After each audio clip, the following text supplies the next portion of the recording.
Here to talk about setting up a shipping alert, but before you set up a shipping alert, there are some prerequisites. You should ensure that your profile is completely filled out, and if you go to the menu, click on profile, then click on edit profile, you could fill out your profile there.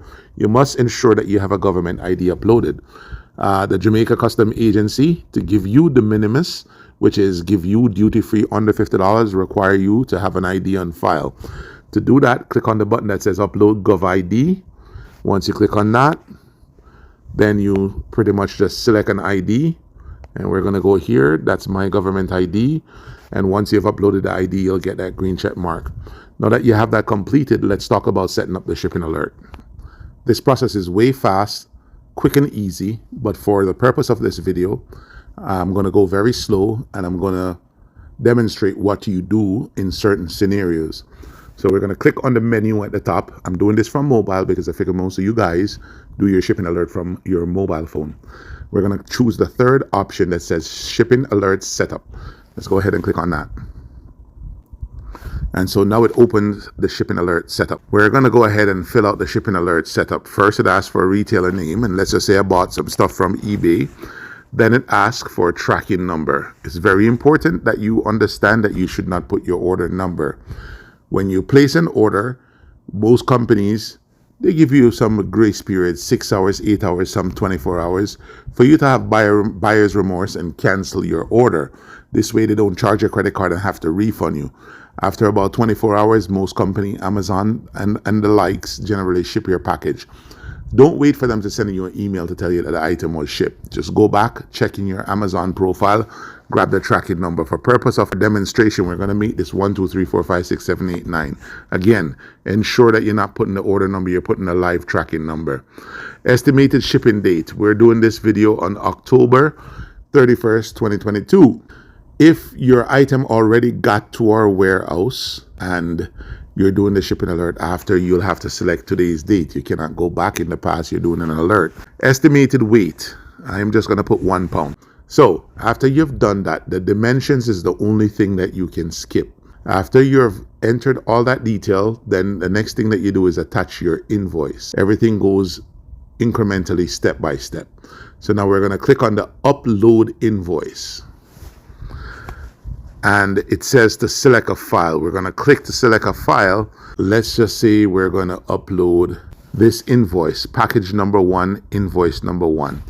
But let's say in this scenario, I placed 2 orders on Amazon in the same day.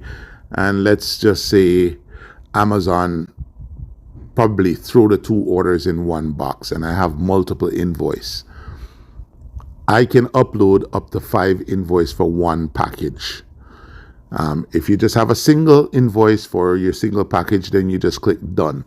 In this case, we're going to upload a second invoice. So we're going to go ahead and click on select file at the top. And for demonstration, we're going to upload a second invoice, right?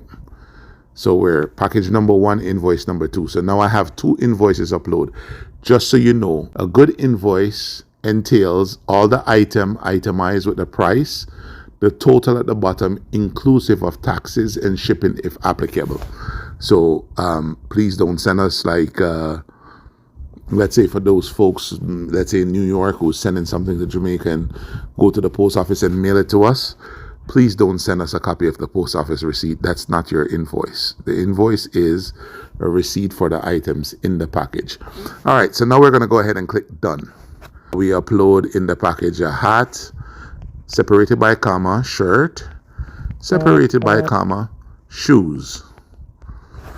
And we need to choose a category for that. So we're going to click on category, get the drop down, and we're going to say close an accessory, click continue.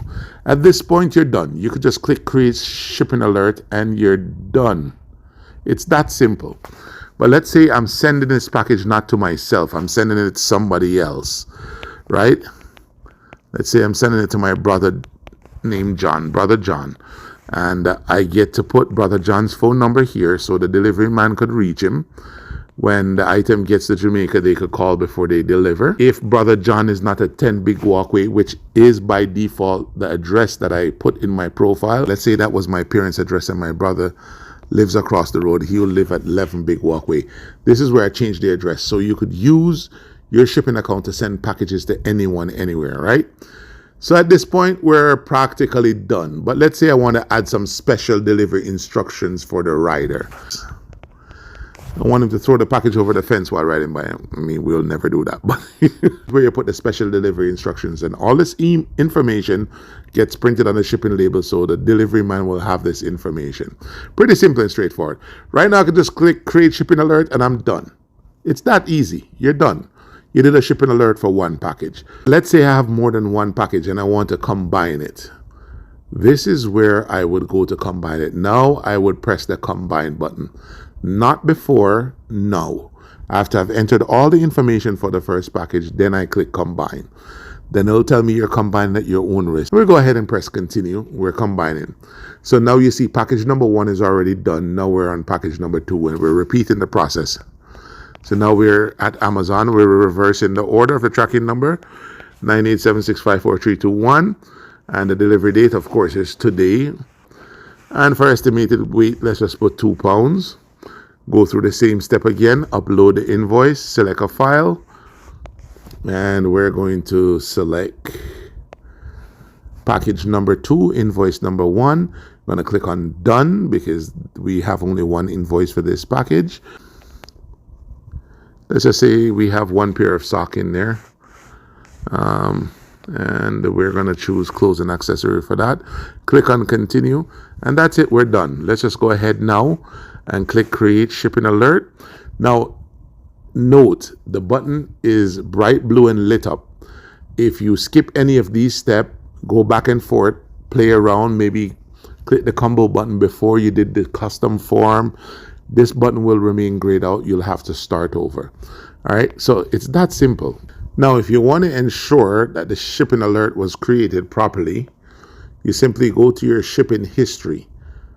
And if you go to your shipping history, you should see the shipping alert that you created earlier.